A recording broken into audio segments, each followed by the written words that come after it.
और जिसके अंदर हमारे पास दो टॉपिक हैं और ये दोनों टॉपिक और इनके न्यूमेरिकल्स बोर्ड एग्जाम्स के अंदर इंपॉर्टेंट है। One we have Boyle's law and the second one we have Charles law. Law के बारे में कल मैंने आपको जाते जाते एक कॉन्सेप्ट दिया था कि लॉ किसे कहते हैं। आज हम डिस्कस कर रहे हैं बॉयल्स लॉ को और चार्ल्स लॉ को। लॉ के अंदर एक चीज याद रखिएगा आप तमाम स्टूडेंट्स कि लॉज डिपेंड करता है हमेशा दो क्वांटिटीज पर। कितनी क्वांटिटीज पर? दो या दो से ज्यादा। ये बात ध्यान नशीं कर लीजिएगा। और लॉज डिपेंड करता है रिलेशन पर। किस पर डिपेंड करता है? और साइंस की टर्म में जो रिलेशन है वो वाला नहीं है जो तुम लोग कर रहे हो। तो साइंस की टर्म में जो रिलेशन है वो बेसिकली उसको कहते हैं डायरेक्ट प्रोपोर्शन या इनडायरेक्ट प्रोपोर्शन या डायरेक्ट प्रोपोर्शन और इनवर्स प्रोपोर्शन। डायरेक्ट प्रोपोर्शन का नारा याद रख लीजिएगा, जैसा तुम करोगे वैसा। क्या जुमला बेटा? इसे हम कहते हैं डायरेक्ट प्रोपोर्शन। इसे हम क्या कहते हैं? एक क्वांटिटी जो बिहेवियर कर रही हो दूसरी क्वांटिटी भी अगर वही बिहेवियर कर रही है तो इसे हम क्या कहेंगे? Direct proportion. क्या कहेंगे? और अगर एक क्वांटिटी बिहेवियर कुछ और कर रही है दूसरी क्वांटिटी बिहेवियर कुछ, इसे हम क्या कहेंगे? Indirect proportion. या मिसाल दे देता हूं, जैसी प्राइस कम होती है किसी चीज की, पाकिस्तानी है उस चीज को ज्यादा खरीदते हैं। एक चीज क्या हो रही है, दूसरी चीज भाई ये प्राइस मैं कहता हूं ₹1 का एक मार्कर, तो डेफिनेटली लोग इसको क्या करेंगे? आप नॉर्मली देखते हैं ईद वाले टाइम पर ये जो भी सेल का टाइम आता है वो क्या कहते हैं? हमने 50% क्या कर दिया, प्राइस कम हुई सेल क्या हो गई। इसका मतलब इन दोनों का जो रिलेशन है वो कौन सा है? इनवर्स है। एक क्वांटिटी कम हो रही है दूसरी क्वांटिटी, बात समझ में आ रही है? मैं इदारे की मार्केटिंग ज्यादा करता हूं, एडमिशन भी क्या होंगे। इसका मतलब मार्केटिंग और सेल का या एडमिशन का जो रिलेशन है वो क्या है? डायरेक्ट है। क्या है? एक चीज बढ़ रही है दूसरी चीज भी। मार्केटिंग कम करते हैं तो ऑटोमेटिकली सेल क्या होगी। आप बोलोगे सर ये रिलेशन कौन सा है? डायरेक्ट है। कम कर रहे हैं तो ये भी क्या हो रहा है? बढ़ा रहे हैं तो ये भी क्या हो रहा है? बहरहाल साइंस की टर्म में इस रिलेशन को हम डायरेक्ट प्रोपोर्शन और इसमें इस लॉज के अंदर तीन बेसिक टर्मिनोलॉजीज है। कितनी बेसिक टर्मिनोलॉजीज है? एक है बच्चों आपके पास टेम्परेचर। क्या है? एक है आपके पास प्रेशर और तीसरा जो आपके पास कंटेंट है वो है वॉल्यूम। ये जो लॉज है वो डिपेंड करेंगे इन तीन चीजों पर। कितनी चीजों पर? और मैंने आपसे कहा है कि इसमें से कोई भी दो का आपस में जो रिलेशन होगा वो बेसिकली क्या कहलाएगा बेटा? लॉ कहलाएगा। क्या कहलाएगा? बॉयल्स लॉ की जरा हेडिंग लगा लेता हूं। अच्छा इसमें इधर देखें तमाम लोग, टॉपिक हमारे पास क्या बच्चों? सबका रिस्पॉन्स है बेटा क्या? सबसे पहले याद रखिएगा जो लॉ प्रपोज किया गया है बेटा कब किया गया?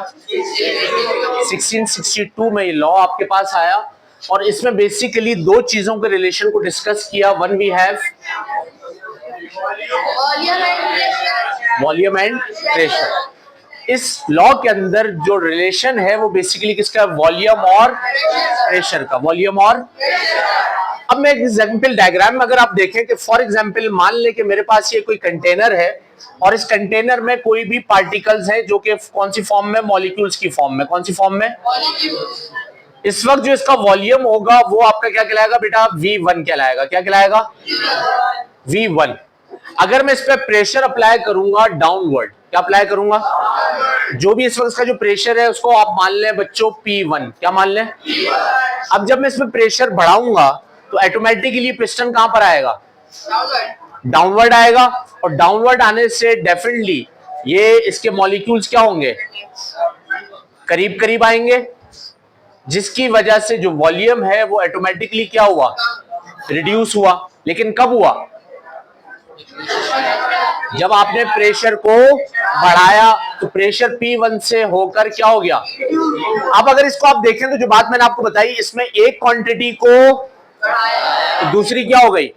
मैं वैसे ही आपसे पूछता हूं बताओ प्रेशर और वॉल्यूम का जो रिलेशन होगा वो कौन सा होगा?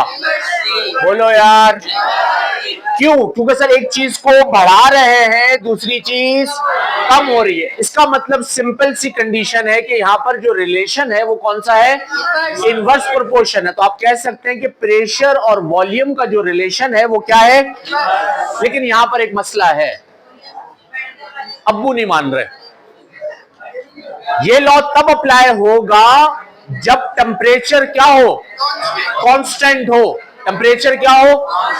अगर टेम्परेचर कांस्टेंट नहीं है तो याद रखिएगा ये लॉ अप्लाई। बात समझ में आ रही है नहीं आ रही?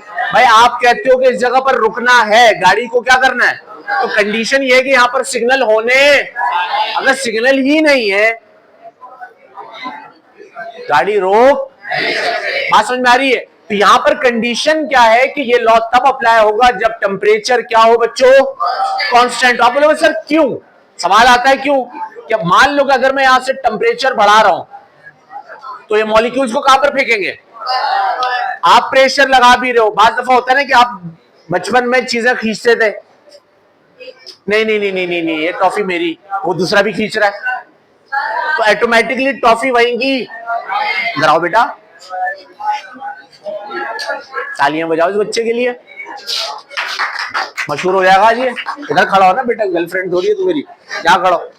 अब अगर ये कहते हैं ये मेरा, मैं कहता हूं नहीं ये, मैं इधर फोर्स लगा रहा हूं, मैं तुम भी तो लगाओ, मैं इधर कर रहा हूं, तो बताओ क्या ये इधर आएगा इधर आएगा? आप बोलोगे सर ये कहीं पर भी, क्योंकि इधर से भी फोर्स। बात समझ में आ रही है नहीं आ रही? अब बस बेटा मारकर है। अब अगर मैं टेम्परेचर, बस बैठ, अब अगर मैं टेम्परेचर को क्या कर रहा हूं, टेम्परेचर बढ़ रहा है और यहां से मैं प्रेशर अप्लाई, वॉल्यूम में कोई चेंज आएगा? वॉल्यूम में चेंज नहीं आएगा, समझ में लॉ अप्लाई कब होगा? जब टेम्परेचर, बात ज़हन नशी हो गई। तो लॉ क्या कहता है? लॉ बेसिकली कब आया बच्चों? ये लॉ कौन सी दो क्वांटिटीज के रिलेशन को डिस्कस कर रहा है? अब लॉ आसान हो गया। क्या कह रहा है लॉ? वो कहता है कि the volume of a given mass of a gas is, जो वॉल्यूम है किसी भी गैस का, वॉल्यूम जो है वो किसी भी, वो इनवर्सली प्रोपोर्शनल है किसके? लेकिन साहब कब? गधेड़ो जब टेम्परेचर क्या हो। इसको और आसान कर लेते हैं, दुनिया की कोई सी भी गैस हो, अगर उसका टेम्परेचर, तो उसका वॉल्यूम और उसके प्रेशर का जो रिलेशन है वो हमेशा क्या होगा? इनवर्स होगा। बात ज़हनशी। जाते हुए गुब्बारे ले लेना आप लोग, उसमें हवा भरना, गैस, आप उसको प्रेस करोगे वो भी क्या हो जाएगा? प्रेशर दे रहे हो, वॉल्यूम क्या हो रहा है? वॉल्यूम क्या हो रहा है? कम हो रहा है। प्रेशर कम करोगे वॉल्यूम क्या हो जाएगा? लेकिन साहब ये कब होगा? जब टेम्परेचर क्या हो? कांस्टेंट हो। ज़हन नशी, लड़की का नाम नहीं है भाई ये। वॉल्यूम बराबर है, मैथमेटिकली देख लेते हैं, वॉल्यूम इनवर्सली प्रोपोर्शनल है किसके? वॉल्यूम इनवर्सली प्रोपोर्शनल है किसके? यही बात मैंने यहां मैथमेटिकल फॉर्म में लिखी, किसी को एतराज? वॉल्यूम इनवर्सली प्रोपोर्शनल है साहब किसके? एक नारा दे रहा हूं, प्रोपोर्शन हटाओ इज इक्वल टू और कांस्टेंट लगाओ। नारा क्या है बेटा? प्रोपोर्शन को हटाया इज इक्वल टू कांस्टेंट लगाया। प्रोपोर्शन के वन ऐसी चीज है जिससे जो मल्टीप्लाई करो वही आ जाएगा। के को 1 से मल्टीप्लाई किया, पी वैसा का। हमें कांस्टेंट फाइंड आउट करना होता है। क्या फाइंड आउट करना होता है? आसान कर लेते हैं। इसका मतलब सर हमें यहां से के की वैल्यू चाहिए। किसकी वैल्यू चाहिए? कई दफा बता चुका हूं, जिसकी वैल्यू चाहिए उसे तन्हा करते, उसे क्या करते हैं? तन्हा करने के लिए ये हमें अच्छा क्या करेंगे बच्चों? लात मारेंगे। यहां पर डिवाइड हो रहा है, इधर आकर क्या हो जाएगा? तो साहब पी वी बराबर है के। इससे क्या सीखा?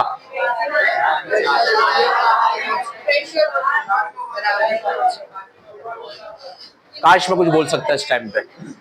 प्रेशर रिकॉर्ड हो रहा है, मैं बोल देता, pressure volume is equal to के।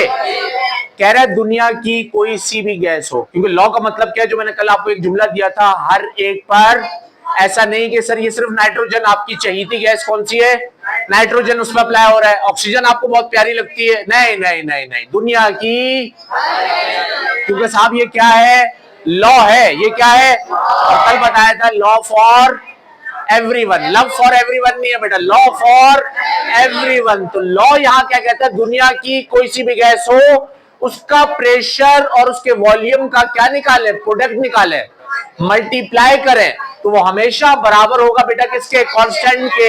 कांस्टेंट यहाँ पर क्या है, बोलो यार, अगर दुनिया की दो गैसेस ले लें, मान लो ये है ऑक्सीजन, ये है जो पसंद, अगर इन दोनों का टेम्परेचर कांस्टेंट है, इसका भी टेम्परेचर वही है, इसका भी टेम्परेचर, तो मैं कह रहा हूं चाहे इस गैस के प्रेशर और वॉल्यूम का आंसर निकालो, चाहे इस गैस के प्रेशर और वॉल्यूम का आंसर निकालो, दोनों। क्यों? क्योंकि सर अगर मैं यहां पर बात करूं, तो अगर पहली जो गैस है, फॉर एग्जाम्पल आपने ऑक्सीजन ली, तो उसका प्रेशर और वॉल्यूम P1 V1, लेकिन टेम्परेचर क्या था, दूसरी गैस ली, उसका प्रेशर P2 V2, लेकिन उसका टेम्परेचर भी। मैथमेटिक्स कहती है किसी भी क्वेश्चन की left side right side same है, तो उसकी दूसरी साइड भी क्या होगी। अब अगर आप इन दोनों कंपेयर करें, तो सर जब ये सेम है, ये सेम है, उसका मतलब ये और ये भी। तो इस बेस पर मैंने कहा, मैंने अपनी मर्जी से इस बेस पर कहा कि दुनिया की कोई सी भी गैस हो, जब भी आप उसके प्रेशर और वॉल्यूम का प्रोडक्ट निकालोगे, वो हमेशा, इस बेस पर मैं कह सकता हूं P1 V1 बराबर है P2 मेरा दिल चाहे तो मैं कह सकता हूं कि P3 V3 बराबर है।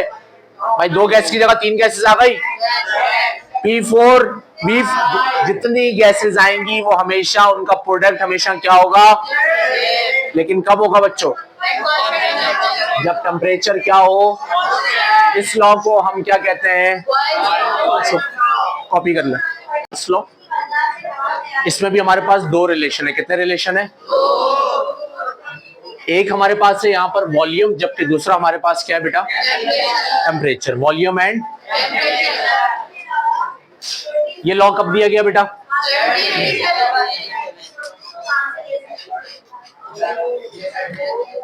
डायग्राम में जरा देख लें। मान लें कि सर हमारे पास यहाँ पर कुछ पार्टिकल्स हैं और इसमें हमारे पास मूवेबल पिस्टन लगा हुआ है, यहाँ पर टेम्परेचर है T1, यहाँ पर वॉल्यूम है V1। मैं टेम्परेचर को क्या करता हूं बच्चों, इंक्रीज करता हूं T1 से किस पर, तो ऑटोमेटिकली मॉलिक्यूल्स आपस में क्या करेंगे, कोलाइड करेंगे, काइनेटिक एनर्जी प्रोड्यूस होगी, ये कहां पर फोर्स लगाएंगे, और ऐसा करने से इनका वॉल्यूम क्या हो जाएगा बेटा, बढ़ जाएगा। इसकी बेस्ट एग्जांपल नॉर्मली आप सबने देखी होगी, इसकी बेस्ट एग्जांपल आप लोगों ने नॉर्मली देखी होगी, जो हम चाय बनाते हैं, एक सर्टेन टाइम के बाद आप देखते हैं कि जो आपने चाय का जो वॉल्यूम था वो पतीली में आधा था, कितना था, लेकिन एक सर्टेन टाइम के बाद जैसे जैसे टेम्परेचर बढ़ रहा है तो चाय कहां पर आने लग जाती है, और जैसे आप जाकर उसको कम करते हैं ऑटोमेटिकली वो। इससे क्या देखा आपने कि अगर टेम्परेचर बढ़ रहा है तो वॉल्यूम भी, टेम्परेचर कम हो रहा है तो वॉल्यूम भी। इस बेस पर आप क्या कहते हो कि इन दोनों का जो रिलेशन है वॉल्यूम और, वो क्या होगा, जैसा तुम करोगे, अगर तुम टेम्परेचर को बढ़ाओगे तो वॉल्यूम भी, अगर तुम टेम्परेचर को कम करोगे तो वॉल्यूम भी। ये लॉ कब दिया, तो अकॉर्डिंग टू लॉ क्या हो गया, according to,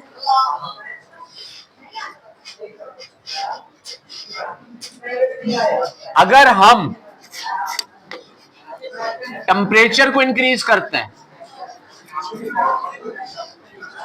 if we increase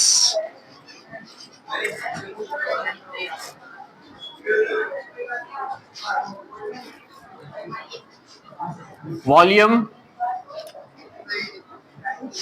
will also increase. अगर हम टेम्परेचर को इंक्रीज करेंगे तो वॉल्यूम भी क्या होगा। इस बेस पर मैथमेटिकली कहें तो वॉल्यूम जो है वो डायरेक्टली प्रोपोर्शनल है बेटा किसके, टेम्परेचर के। वॉल्यूम डायरेक्टली प्रोपोर्शनल है किसके, क्या करेंगे,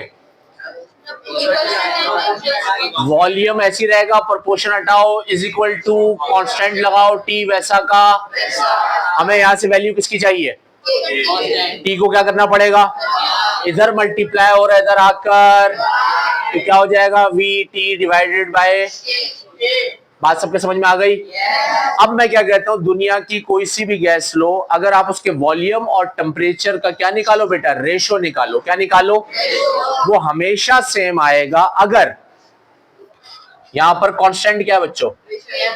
यहां पर प्रेशर कांस्टेंट है। इसका मतलब सर चार्ल्स लॉ तब अप्लाई होगा जब प्रेशर क्या हो? बात फिर वही है, अपोजिट है। चार्ल्स लॉ बॉयल्स लॉ का क्या है बेटा? अब मैं यहां से वही वाली बात है, आपने कहा सर ये मिसाल तो आपने दे दी, लेकिन आपने ऊपर ढक्कन इतना टाइट किया हुआ है तो चाय क्या उससे बाहर आएगी? अब लॉ अप्लाई होगा, वॉल्यूम में कोई चेंज आएगा? या तो बिल्कुल ही ब्लास्ट हो जाएगा जैसे प्रेशर कुकर में होता है, सब कुछ ही गया। लेकिन ऐसा नहीं हो सकता क्योंकि आपने ऊपर जो प्रेशर लगाया वो कांस्टेंट नहीं है। तो आप जितना भी टेम्परेचर बढ़ाओगे वॉल्यूम में कोई चेंज, लेकिन अगर प्रेशर कांस्टेंट है, टेम्परेचर को बढ़ाते हो तो वॉल्यूम भी, और अगर टेम्परेचर को कम कर रहे हो तो वॉल्यूम भी। और अगर प्रेशर कांस्टेंट है तो दुनिया की कोई सी भी गैस का अगर आप कंपैरिजन कराओगे, अगर उनका प्रेशर कांस्टेंट है तो उसके वॉल्यूम और टेम्परेचर का रेशो हमेशा क्या आएगा? सेम आएगा। इस लॉ को हम क्या कहते हैं? Charles law. आपके इस चैप्टर के अंदर ये दो लॉज मौजूद हैं, बॉयल्स लॉ और चार्ल्स लॉ। इसके अंदर हम तीन रिलेशन को डिस्कस कर रहे हैं दोनों लॉज में, प्रेशर, वॉल्यूम और चार्ल्स लॉ जो दो क्वांटिटीज के रिलेशन को डिस्कस करता है वो है वॉल्यूम और बॉयल्स लॉ, सॉरी, वॉल्यूम और प्रेशर। ये लॉ कब अप्लाई होगा? जब टेम्परेचर क्या होगा? लॉ कहता है कि अगर टेम्परेचर कांस्टेंट है तो वॉल्यूम का जो रिलेशन है प्रेशर के साथ वो क्या है बेटा? इनवर्स है। क्या है बेटा? प्रेशर को अगर आप इंक्रीज करोगे तो वॉल्यूम क्या होगा? डिक्रीज। प्रेशर को डिक्रीज करोगे तो वॉल्यूम क्या होगा? इंक्रीज। और इसकी जो मैथमेटिकली फॉर्म है वो मैंने आप लोगों को बता दी। चार्ल्स लॉ जो रिलेशन है वो दो क्वांटिटीज का, वो है वॉल्यूम और टेम्परेचर का। वॉल्यूम और कब अप्लाई होगा? जब प्रेशर क्या हो? अगर प्रेशर कांस्टेंट है तो टेम्परेचर और वॉल्यूम का जो रिलेशन है वो क्या बेटा? डायरेक्ट प्रोपोर्शनल है। टेम्परेचर बढ़ेगा तो वॉल्यूम भी, टेम्परेचर कम होगा तो वॉल्यूम भी। ये ज़हन नशी हो गया। इन दोनों के न्यूमेरिकल्स की हेडिंग लगा लो।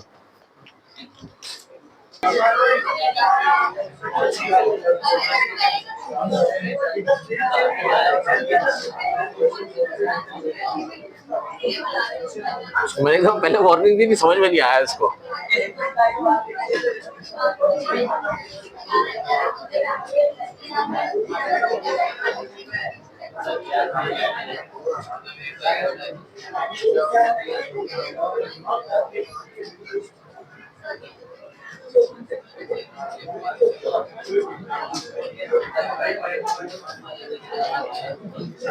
बेटा बॉयज आवाज निकालो ना बेटा, पुश करो मेरे को।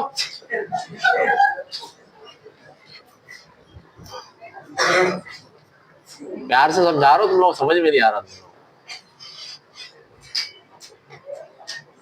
हाँ, क्या खामोशी हो गई, मजा आ गया। हाँ,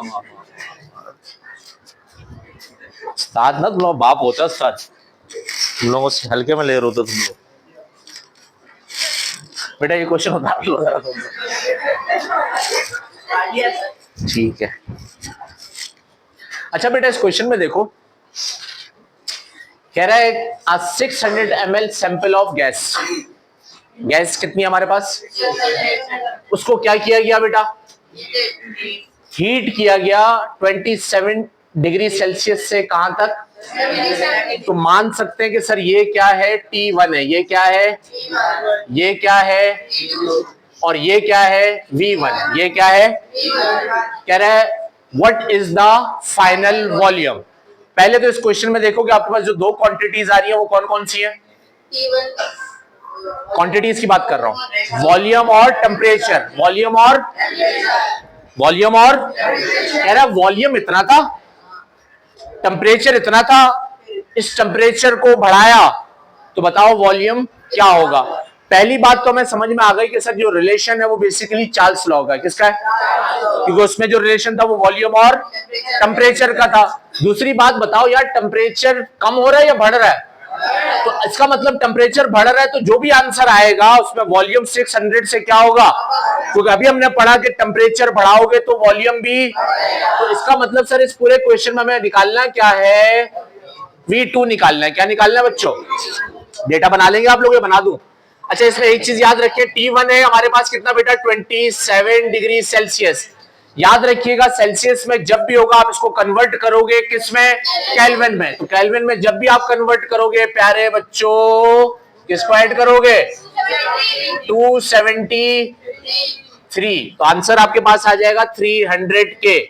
इसी तरह आपके पास T2 दिया हुआ है, वो दिया हुआ है 77 डिग्री सेल्सियस। क्या करेंगे, 77 प्लस 273, ये आपके पास आ जाएगा 350 के। V1 आपको दिया हुआ है बच्चों 600 ml। क्या फाइंड आउट करना है, V2 यूजिंग फॉर्मूला। यहां पर कौन सा फॉर्मूला अप्लाई करेंगे, जो भी हमने लास्ट टाइम प्रूव किया, लॉ क्या था, V1 डिवाइडेड बाय T1 बराबर है किसके, V2 डिवाइड बाय T2। यहां से वैल्यू किसकी चाहिए, V2 की चाहिए। ये हमें अच्छा क्या करेंगे, तो ये हो जाएगा बेटा V2 बराबर हो जाएगा किसके, V1 T2 divide by T1 के। बात सबके ध्यान नशी हो गई। किसकी वैल्यू चाहिए थी हमें, V2 की। T2 इधर क्या हो रहा है, उधर जाकर क्या होगा। अच्छा, इसमें एक जो गलती स्टूडेंट्स करते हैं, जो नॉर्मली हमने कॉपीज में देखा है, बच्चा कहता है यहाँ पर क्या हो रहा है, मल्टीप्लाई करना है। क्या करना है, उधर जाकर क्या होगा। तो बहुत सारे बच्चे क्या करते हैं, इसको इस तरह बना लेते हैं, V1 divide by T1 multiply by. बात समझ में आ रही है, ये क्या हो जाएगा, गलत। उसकी वजह क्या है बेटा, मैथमेटिकली, कि आप इसका हमेशा क्या करोगे, अपोजिट करोगे। अगर ये यहाँ पर डाउनवर्ड में, तो मल्टीप्लाई जाकर कहां पर होगा, अपवर्ड में होगा। किसमें होगा, अपोजिट। तो फॉर्मूला आपके पास बन गया, V2 बराबर है किसके बेटा, तीनों की वैल्यूज मालूम है। V1 की वैल्यू कितनी थी बच्चों, 600। T2 की वैल्यू कितनी थी, 350 के नहीं लिखते ना, और T1 हमारे पास कितना बच्चों, इसको इससे मल्टीप्लाई करो, जो आंसर आ जाए उसको इससे डिवाइड करो, आपके पास V2 की वैल्यू आ जाएगी, दैट इज 700 ml। सॉल्व कर लो इसमें करके।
ये बेटा सब की कॉपी में इसका आंसर चाहिए मुझे।